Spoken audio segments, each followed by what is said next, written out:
I've been with my husband for 4 years, married nearly 1. He's been previously married and has 2 kids from that marriage, a boy, 14, and a girl, 16. I've found myself becoming increasingly more and more resentful of his kids. Before you come at me, let me explain. So my husband is 10 years older than I am. He got a vasectomy during his previous marriage, and first of all, he didn't tell me this when we started dating. We started dating. Honestly, 4 years ago I was organizing this protest and he happened to be one of the police officers that was there just making sure everything was going to go smoothly. I took a chance and asked for his number and he actually gave it to me. He was just newly divorced at the time and so we wanted to take it slow. After about 2 years of dating, we bought the place we're currently in. It's this lovely little cabin about an hour away from a major city. It's on about 5 acres of land and we have horses and chickens. It's honestly always been a dream of mine to live where we are. It's perfectly secluded and yet close enough to drive into the city if we need anything. The only thing is, it's a bit far from my work. We originally chose it because it was sort of in the middle of work for the both of us.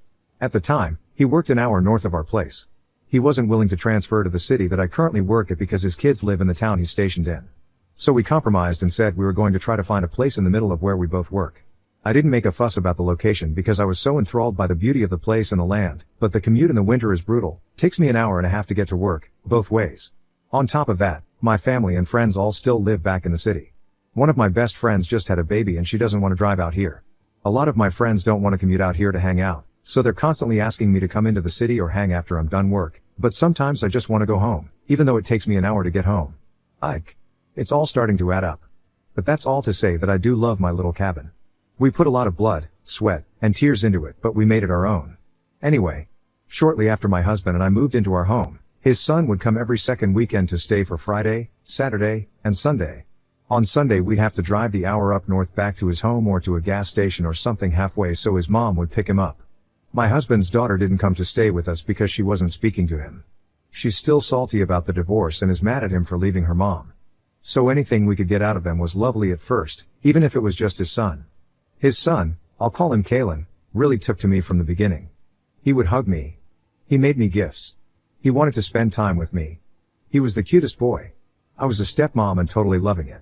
Little things started to happen that sort of raised my eyebrows. He wanted to cuddle with us and sleep in bed with us because he'd have bad dreams, but I had to draw the line there because I just didn't feel comfortable sleeping with him in our bed. That was all fine and dandy as my husband then went to go and sleep with him over the weekend in Kalen's bed. Originally he would just go down and lay there until he fell asleep, but then he'd actually fall asleep and just stay asleep.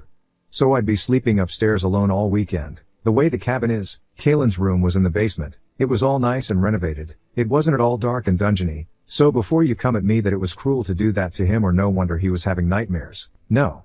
It was a beautiful, finished basement. He even helped with the renovations, and the master room was on the 2nd level. The only reason this bothered me was that my husband started getting deployed away from home for days, sometimes weeks at a time, so sometimes the only time we'd get together were the weekends. Well, if those weekends landed on when Kalen was coming to stay, we would really ever get together time. Now, also, I will say, Kalen was 12 years old when he wanted to sleep in the same bed as us, the whole my husband sleeping with him fiasco. Kalen is now 14 and he's still pulling the same stunt. Is this normal? I'm not sure. Maybe I was raised differently, but I feel like it was a little old to be doing that. No? Not only that, but sometimes he'd creep upstairs to scare us. One time, he had gone to bed, and he was downstairs for a good 45 minutes. I was getting ready for bed and changing, and he jumped right into our room to give us a jump scare, but the problem was that my top was off and so he got a look at my bits. He quickly turned around and apologized and went downstairs apologizing, but the damage had been done. I was mortified. My husband tried to laugh it off and I literally had to tell him how wrong and inappropriate it was. I was like, he's not just a child anymore, he's literally going to be a teenager. Yeah, a body is a body, but I'm not even his bio mom. I love the kid dearly, but enough is enough. So I had to tell my husband to go and have a talk with him because I was super uncomfortable about it. So he hemmed and hawed a bit before he went downstairs and told him that he shouldn't come upstairs past a certain time at night, and if he needs us he can yell at us from the bottom of the stairs. Then I sort of said that he babies him too much. Well, that sort of started an argument. My husband goes to say that he is his baby and always will be and he's a sensitive kid. He's like, what do you expect me to do? Spank him? And I'm like, okay, whoa, that's not what I'm saying at all. I'm just saying there's ways to discipline without violence and by actually teaching a lesson. How's a kid supposed to know right from wrong when I'm clearly upset and he sees you laughing at my face? Then he learns that that sort of behavior is okay and even funny. I'm not trying to traumatize Kalen, like what if I had been fully naked? Well, he didn't like me saying that, so he went and slept with Kalen anyways. Also, if you say why were you changing with the door to our bedroom open, well, I thought Kalen was good and asleep. I didn't think I'd have to worry about him jumping in and seeing us. But I guess I was the a-hole that night. I just think Kalen is just a bit childish for his age. I don't ever remember behaving the way that he was at that age. And I think my husband and his ex just sort of baby him and enable that behavior. He doesn't even know how to use a vacuum or a screwdriver for crying out loud. When we were doing our renovations in the basement, Kalen wanted to help. So we let him help and we were asking him to replace the outlet covers. Well, we had the covers that had 2 screws. I gave him a screwdriver and told him to just screw in the new one. Well, he was having a heck of a time because he didn't know how to use a screwdriver. I feel like that's not really rocket science. So he was getting frustrated and then ended up throwing the screwdriver on the floor and telling me that he didn't want to do this anymore. So I tried to be patient with him and still keep him involved somehow. So I was like, hey, why don't you vacuum the little bits off the floor? I was working on the ceiling at the time and my husband was outside cutting baseboards. So then he picks up the vacuum and he's like, how do I turn it on? So I show him the button to turn it on. So he turns it on and he starts vacuuming, but then he's looking at me like, am I doing this right? And I'm like, yeah, right on. Good job. But then he's not really moving big things out of the way or moving things in order to get all of the bits off the floor, and it just kind of looks like he's doing a half its job. But instead of looking like he's purposely missing things, it just seems like he legitimately doesn't know how to vacuum. So I'm like, wow. Great. And then my husband comes in and he starts praising him like crazy and acting like he's made of gold. He didn't even really try to say like, hey, over there, or hey, missed a spot. Like, am I wrong here? That brings me to the main part of this story. So there were a few times that my husband had to work the weekends that Kalen was supposed to come over, and instead of missing out on coming over, Kalen would ask his mom if he could still come by and stay the weekend even though his dad was gone. And his mom asked me if that would be okay, and I didn't want to be the bad stepmom or seem like I didn't love Kalen or didn't want him around. I mean, I didn't see him as a bad kid, he just sort of annoyed me with how he behaved so childish, and as a stepmom, I felt like I couldn't really discipline him or like help in that department. I felt like it wasn't my place. So I'd have to kind of tell my husband how I'd feel, but then he didn't really listen to me. He was more offended by his parenting style than anything, so eventually I just stopped saying stuff and just put a smile on my face and played the game and tried to be the cool, chill stepmom. Anyways, so recently Kalen comes over and we're hanging out and he said he's hungry and wants a snack. So I say there should be some instant noodles in the cupboard if he wants, or I can make us a yummy plate of cheese and crackers or something. He's like, no problem, I'll make the instant noodles. So he's in the kitchen and he's gone for a little while and I don't really hear the microwave or anything. Curious, I get up from the couch and I head to the kitchen and I see him sort of looking at this thing of instant noodles and scratching his head as if it's some sort of alien dinner. I'm like, having trouble, buddy? And he's like, how do I make this? The noodles are dry. And I literally had to pick my jaw off the floor. Then I walked him through putting the water in, putting the mix pack in, and putting it in the microwave. So the next day, I'm taking a nap upstairs and he's playing his game on the couch. Then maybe about 20 minutes later, I'm woken up to these awful electrical noises and Kalen screaming.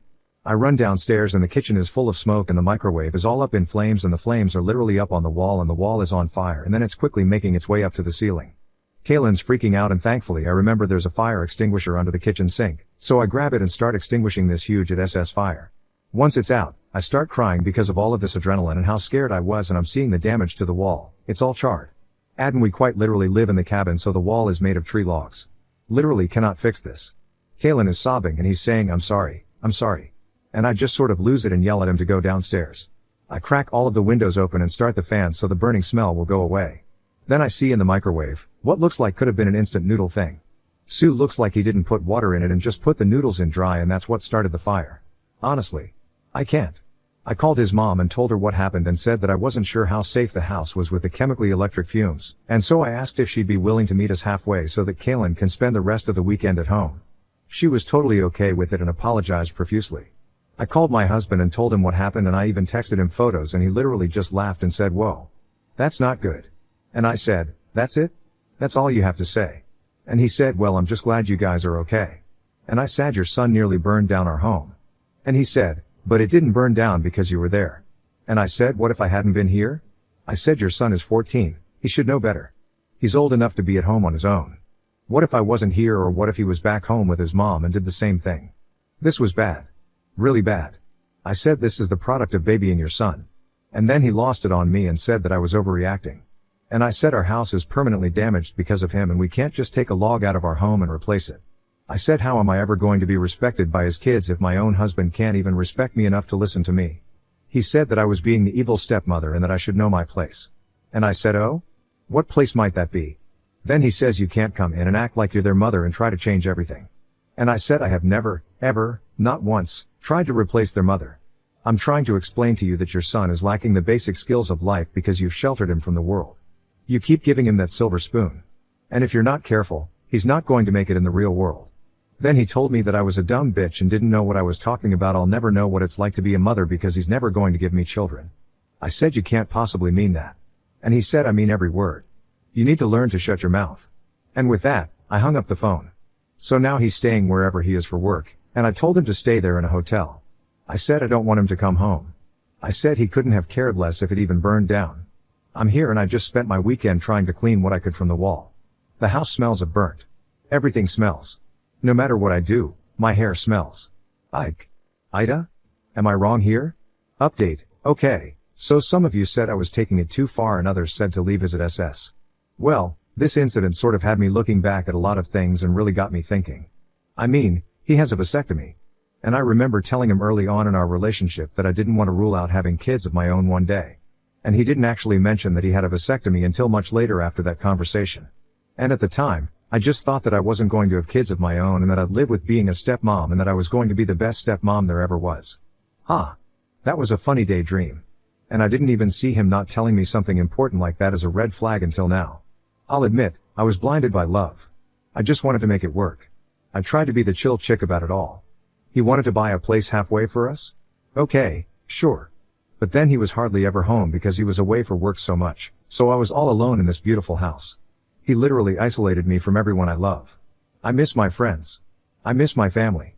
And he made me hate going to work because I had to drive so far there and back. I used to love work and love what I do. I do want kids of my own. I don't want to have to tiptoe around things or be scared to say things to my husband about how he should raise his kids or discipline them.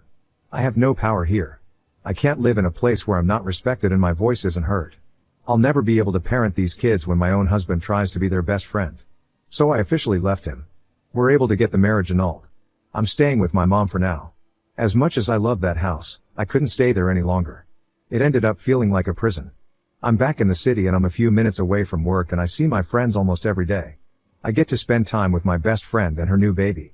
I feel good about all of this. I've also heard from some mutual friends that my ex was demoted at work. Looks like his dismissive attitude and lack of responsibility finally caught up with him and spilled over into other aspects of his life. Not only that, but because of his demotion, he's having a hard time coming up with the money to pay child support, and his daughter still isn't speaking to him. I don't blame her. Now on to the next story. Story 2. Wife confessed she repeatedly cheated on me while leaving me home alone to care for our special needs son. She doesn't regret it, and refuses to move out until I buy back her share. Here's a not so brief state of our situation. I, 37, and my wife's, 34, relationship has been strained lately with her working nights. And I work days. Because our son, 3 years old, has special needs, a standard babysitter isn't possible and specialized care isn't available or financially feasible. He has a few hours a week at school in a therapy setting. Otherwise, he's with one of us. Because of the schedules, we've been the ships passing in the night. Most days, we got 10 minutes to see each other. Not a perfect situation. And it's something I wanted to fix. I've been sleeping in the guest room so that she can decompress and get some quality sleep alone. It was not something I wanted to do. But for her benefit, I thought it would help her sleeplessness. Our sex life has been non-existent for a long time. In the past few months when we have talked, she would mention things like, we should try an open relationship because I don't like sex anymore and you should be free to explore and getting married has screwed up our finances, we should get an on-paper divorce. I never took her that seriously because she said them in such a joking tone. Lately, she has mentioned that she feels like we're great roommates. She has also wanted to go out with her friends more often on her nights off. I'm not the type for that. So, I stay home with our son. Admittedly, a special needs child can be very difficult. Her having a night off was completely understandable. Come to 2 weeks ago, I asked to sit down and talk about our relationship. She agreed to talk the next day and I actually sent her an email of questions I had on my mind. Questions like, how would you describe our relationship?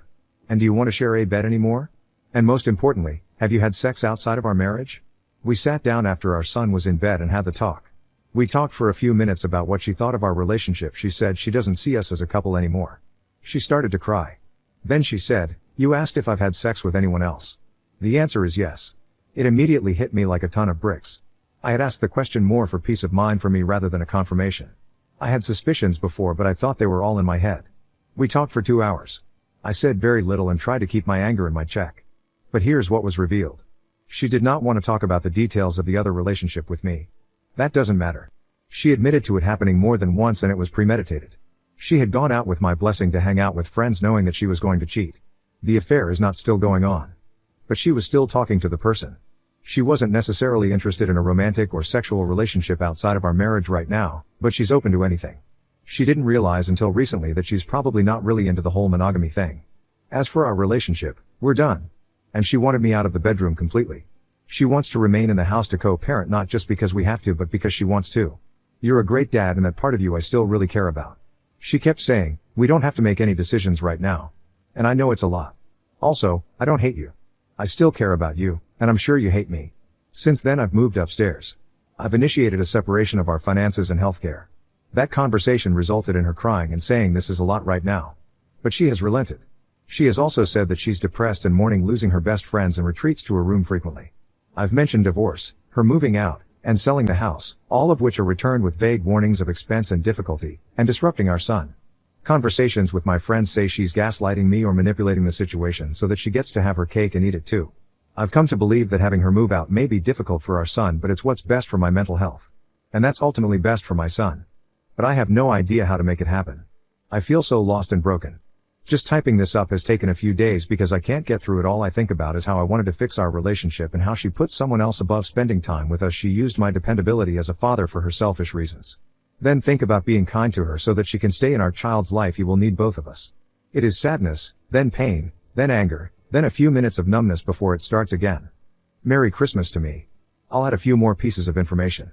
As I said below, some of the nights out were explained as work-related social events, or with friends for work that I don't know. Obviously now I can't trust that information very much. I'm sure that one of those nights she cheated.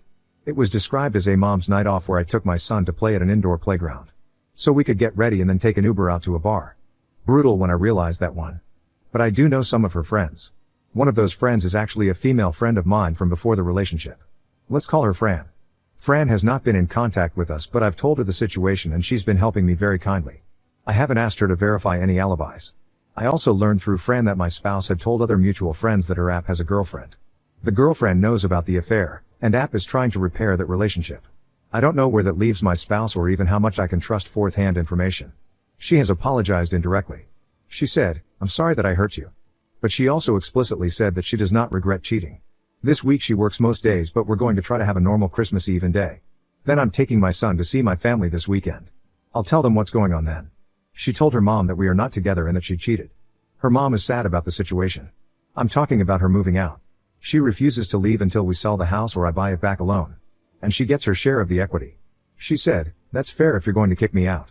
Also, she said that if I tried to stop her from seeing our child, she would fight it. Those are the only two things she has been forceful or antagonistic about. She's open to seeing a divorce attorney or mediator whenever I want. I realized reading the above, I may have made her out to be more manipulative and colder than she may be. But the facts are correct. So, judge us as you will.